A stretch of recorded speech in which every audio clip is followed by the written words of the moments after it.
Welcome back everyone. मैं हूं कुमार सत्यम और आज की इस वीडियो में मैं डिस्कस करूंगा ऑर्गेनिक केमिस्ट्री के वो टॉपिक्स जो कि आपको जेई एडवांस के 1 या 2 मंथ्स पहले एटलीस्ट वन टाइम आपको रिवाइज कर लेना चाहिए ताकि आपके मार्क्स जो हैं वो बूस्ट हो जाए जेई एडवांस में। सो वीडियो स्टार्ट करने से पहले आप रैंकर से न्यूज़ चैनल को सब्सक्राइब करें और साथ में बेल आइकन को दबा दें ताकि आप आगे की वीडियो से नोटिफाइड रहे।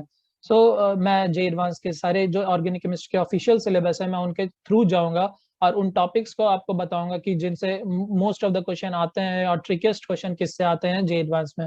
सबसे पहले जो ऑर्गेनिक केमिस्ट्री के पोर्शन में आता है वो है कॉन्सेप्ट्स करके, कुछ सिंपल से कॉन्सेप्ट्स हैं जैसे हाइब्रिडाइजेशन हो गया, कार्बन वगैरह के। तो ये सारे टॉपिक्स जो हैं वो नॉर्मल है। बाद में आता है आयुपेक नोमेनक्लेचर। तो मैं आपको बोलूंगा आयुपेक नोमेनक्लेचर के जो आगे वाले पोर्शंस है, जैसे कि जो कॉन्फ्लिक्टिंग पोर्शन आते हैं जैसे नंबरिंग वाले, फिर आपको प्रायोरिटी किसे देना है, कौन से फंक्शनल ग्रुप को, उन सारे चीजों को आप एक बार रिवाइज कर लो क्योंकि आयुपेक नोमेनक्लेचर का क्वेश्चन आता है जेई एडवांस में। फिर आता है हमारा आइसोमेरिज्म। तो आइसोमेरिज्म में आप बिल्कुल ध्यान से आइसोमेरिज्म को फॉलो करो, सारे आइसोमेरिज्म के डिफरेंट टाइप्स को देख लो। मैं रिकमेंड करूंगा कि मुझे जिसने आइसोमेरिज्म पढ़ाया वो है आशीष मिश्रा सर, जो कि अन अकेडमी पे है। तो आप ट्राई करो उनके भी वीडियोस को एटलीस्ट एक बार देख लो अगर टाइम मिले तो, क्योंकि उन्होंने बिल्कुल अच्छे तरीके से आइसोमेरिज्म समझाया। साथ में जो आरएस नोमेनक्लेचर है, किस तरीके से आरएस नोमेनक्लेचर को डिसाइड करा जाता है, स्पाइरो के केस में या एलीन्स के केस में किस तरीके से आइसोमेरिज्म को चेक किया जाता है, वो सारे चीजें उन्होंने अच्छे से समझाया है। उन्हें एक बार ध्यान में रखना है क्योंकि जनरली टफ वाले क्वेश्चंस आइसोमेरिज्म के आते हैं जे एडवांस में। फिर है कीटोइनॉल टॉटोमेरिज्म, जो कि इंपॉर्टेंट टॉपिक है, आपको उसको अच्छे से ध्यान में रखना होगा कि रेजोनेंस वाले केसेस में कीटोइनॉल और टॉटोमेरिज्म का क्या रोल होता है, कितनी means significant means resonance condition वो प्रोवाइड करता है कीटोइनॉल टॉटोमेरिज्म। फिर आता है एसिड बेस। एसिड बेस हमें पीकेबी की वैल्यूज अच्छे से कंपेयर करने आना चाहिए। ये ऑर्डर एसिडिटी और पीके का अपोजिट होता है, इन चीजों पे ध्यान देना है। साथ में फिर इंडक्टिव मींस जीओसी वाले पोर्शन आ जाते हैं। जीओसी में कार्बोकटाइन, कार्बोनाइन, कार्बीन। तो इन सारे के जो रिएक्शंस हैं, जैसे कार्बोकटाइन वाले केस में अगर हम देखें तो जो शिफ्ट्स होते हैं, हमारा कार्बोकटाइन रीअरेंजमेंट्स होते हैं, कार्बीन के स्पेसिफिक रिएक्शंस होते हैं 4-5। उन सारे रिएक्शंस को आप ध्यान में रख लो, एक बार रिवाइज कर लो, कम काइंड ऑफ देख लो, ताकि वो जे एडवांस में अगर कार्बीन वाले रिएक्शन आ जाए या जीओसी से रिलेटेड पोर्शन आ जाए, वो जनरली कम ही आते हैं, वो आपको in the process of reactions अचानक यूज करना पड़ता है। स्पेसिफिकली जीओसी के क्वेश्चंस कम ही आते हैं, बट अगर वो आ जाते हैं तो आपके वहां पे मार्क्स छूटे ना, इसलिए आप एक बार रिवाइज कर लेना इन्हें। फिर क्वेश्चन आता है अल्काइल हैलाइड्स का। तो अल्काइल हैलाइड्स में आपको मैं सॉरी फिर क्वेश्चन आता है हमारा एल्केन्स का, एल्केन, अल्कीन, अल्काइंस, जो हमारा हाइड्रोकार्बन वाला पोर्शन है। तो उसके लिए मैं बोलूंगा कुछ खास आपको मेहनत करने की जरूरत नहीं है, आप एल्केन्स को स्किप कर सकते हो और रिवीजन करने में एल्कीन्स और एल्काइंस के रिएक्शंस पे आप फोकस करो, एलिमिनेशन रिएक्शन का। फिर साथ में उनके जो ओजोनोलाइसिस वाले रिएक्शंस होते हैं, उन सारी चीजों के इंपॉर्टेंट रिएक्शंस को बस एक बार फाइनली गो थ्रू हो जाओ। जो रिएजेंट्स इंपॉर्टेंट है उन सारे के थ्रू आप एक बार गो थ्रू कर लेना, ताकि आपके ये रिएजेंट्स वाले छूटे नहीं।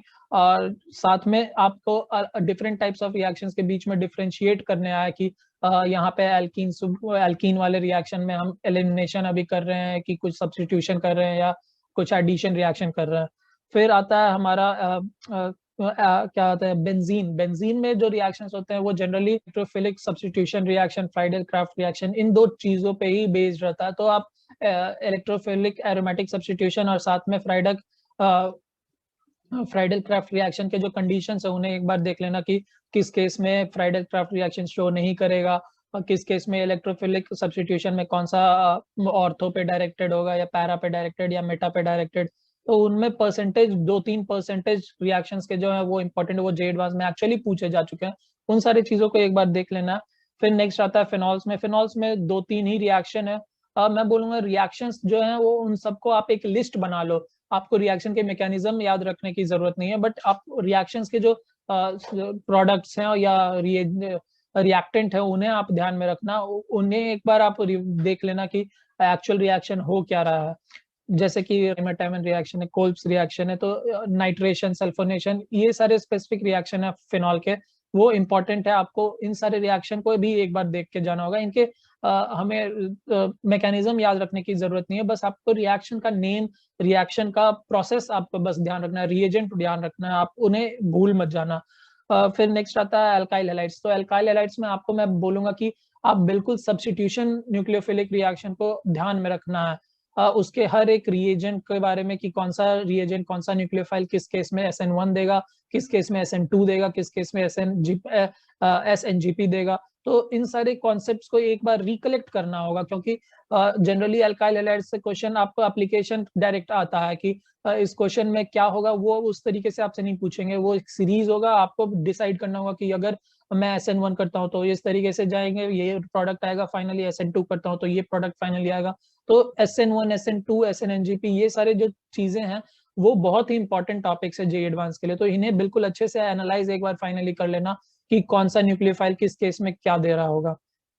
फिर आता है हमारा कार्बोनिल कंपाउंड्स। तो कार्बोनिल कंपाउंड्स के स्पेसिफिक रिएक्शंस बस एक बार देखना, मींस ऑर्गेनिक केमिस्ट्री में आपको बस रिएक्शंस को देखते जाना है, पर्किन रिएक्शन, कैनिजारो रिएक्शन, फिर हमारा सबसे इंपॉर्टेंट जो रिएक्शन होता है वो है हेलोफॉर्म रिएक्शन, और साथ में जो किंग ऑफ द रिएक्शन है वो एल्डोल कंडेंसेशन रिएक्शन है, कीटोन बनाने के लिए, एल्डिहाइड बनाने के लिए। तो साथ में बहुत सारे छोटे छोटे रिएक्शन भी है ऑक्साइम्स के साथ, रिएक्शन विलियमसन सिंथेसिस। तो आप इन सारे रिएक्शन को जेईई एडवांस के सिलेबस से देख लो कि कौन कौन से रिएक्शन इंपॉर्टेंट है, उन्हें ही आप एक बार पढ़ लेना। एक बार उनके रिएजेंट्स जो है उन्हें ध्यान में रखना है, कंडीशंस जो है रिएक्शन के, टेम्परेचर, प्रेशर, इन सारी चीजों को एक बार ध्यान में रखना है। फिर आता है कार्बोक्सिलिक एसिड। कार्बोक्सिलिक एसिड में भी सेम ही मैं बोलूंगा, कार्बोक्सिलिक एसिड एंड एस्टर में आप जनरली उनके फॉर्मेशन और एस्टर के फॉर्मेशन, हाइड्रोलिसिस, इन सारे चीजों पे फोकस करना। एस्टर का हाइड्रोलिसिस पे अच्छे क्वेश्चन बनते हैं। जेईई एडवांस में प्रीवियसली एस्टर के हाइड्रोलिसिस पे उन्होंने मैट्रिक्स दिया है, वो बहुत ही अच्छा मैट्रिक्स है, आप उस मैट्रिक्स मैच को बना लेना, क्योंकि उससे आपके कॉन्सेप्ट का रिवीजन होगा कि हाइड्रोलिसिस आप एस्टर का कैसे करते हैं उन 4 प्रोसेसेस के थ्रू, जो A1, A2, B1, B2 ऐसे कुछ प्रोसेसेस होते हैं, उन सारे को एक बार देख लेना है। फिर कार्बोक्सिलिक एसिड में आपको कार्बोक्सिलिक एसिड के भी बहुत सारे रिएक्शन होते हैं, जैसे श्मिट रिएक्शन, और भी 2-3 रिएक्शन होते हैं। सारे नेम्ड रिएक्शन को ध्यान में रखना है, उनके रिएजेंट्स को ध्यान में रखना है। अमाइंस जो है वो, अमाइंस में सबसे इंपॉर्टेंट चैप्टर है डाइजोनियम सॉल्ट्स वाला, वो सॉरी टॉपिक्स है डाइजोनियम सॉल्ट्स वाला। उन डाइजोनियम सॉल्ट के सारे रिएक्शंस को आपको बिल्कुल याद करके जाना है, क्योंकि अगर अमाइंस आया तो अमाइंस में 2-3 ही रिएक्शन है। डाइजोनियम सॉल्ट का अगर वो पूछेंगे तो पूछेंगे, नहीं तो दूसरा है हमारा कार्बेलामाइन रिएक्शन पूछेंगे, या गैब्रियल थैलिमाइड रिएक्शन पूछेंगे। इन्हीं 2-3 नेम्ड रिएक्शन में ही वो क्वेश्चन पूछते हैं, उनके एप्लीकेशन पूछते हैं, रिएक्शन सीरीज में वो पूछते हैं। तो आपको सारे नेम्ड रिएक्शन को याद होना चाहिए, आपको रिएजेंट्स याद होने चाहिए उनके, क्योंकि वो जरूरी नहीं है आपसे पूछे कि ये देखो मैंने तुम्हें ये रिएक्टेंट दिया, इस पे गैब्रियल थैलामाइड रिएक्शन कर दो। वो बस रिएजेंट्स बनाते जाएंगे, आपको रिएजेंट्स उनके याद रखने हैं। फिर कुछ कुछ है बेंजाइन मैकेनिज्म, साइन मैकेनिज्म, वो बिल्कुल थोड़े में आपको जेईई एडवांस के लिए पढ़ना होगा। मींस बिल्कुल थोड़े में, जनरली जेईई एडवांस में लिखा हुआ है एक्सक्लूडिंग, बट उनका एक आइडिया होना जरूरी है, आप एक बार देख लेना, थोड़ा सा बस आइडिया उनका चाहिए। फिर हेलो अरीन्स में आपको SNAR के बारे में पढ़ना बहुत इंपॉर्टेंट है कि SNAR के क्या कंडीशंस है और कब वो बेंजाइन को प्रेफर करता है SNAR होने से।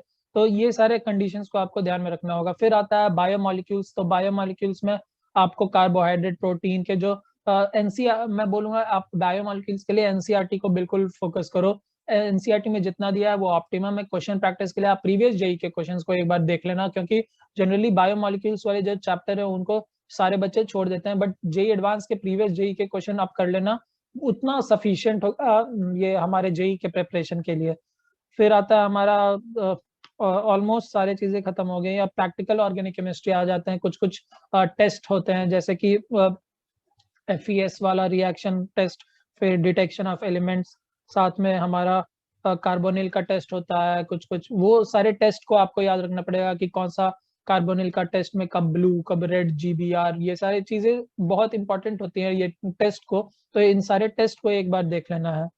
फिर chemical separation of monofunctional organic compounds, हाँ ये जो लास्ट टॉपिक है ऑर्गेनिक केमिस्ट्री का वो दिया हुआ है जेईई एडवांस में कि जैसे अमाइंस को हम कैसे अल्कोहल से डिफरेंशिएट करें, ईथर से कैसे डिफरेंशिएट कर, कार्बोक्सिलिक एसिड से कैसे डिफरेंशिएट करें, कार्बोनिल से कैसे डिफरेंशिएट करें। जैसे हमें पता नहीं है तो हम क्या रिएजेंट उसमें डालें, तो इस पे बेस्ड क्वेश्चन जेईई एडवांस में आ चुके हैं और आएंगे भी, आपको इनके बीच में डिफरेंशिएट करना आना चाहिए कि कौन सा रिएजेंट किसको प्रेफर करेगा, किसको वो अपने में मिसिबल करेगा, किसको इमिसिबल करेगा। इन सारे टॉपिक्स को आपको ध्यान में रखना होगा। तो इसी के साथ ऑर्गेनिक केमिस्ट्री के टॉपिक्स जो थे इंपॉर्टेंट वो फिनिश होते हैं। सो फाइनली अगर आपको वीडियो अच्छी लगी हो तो आप इस वीडियो को लाइक करें और अपने फ्रेंड्स के साथ शेयर करें, और साथ ही रैंकर्स एवेन्यू चैनल को सब्सक्राइब करें और बेल आइकन को दबा दें ताकि आपको ऐसी रिसोर्सफुल वीडियोस और हेल्पफुल वीडियोस आगे मिलती रहे।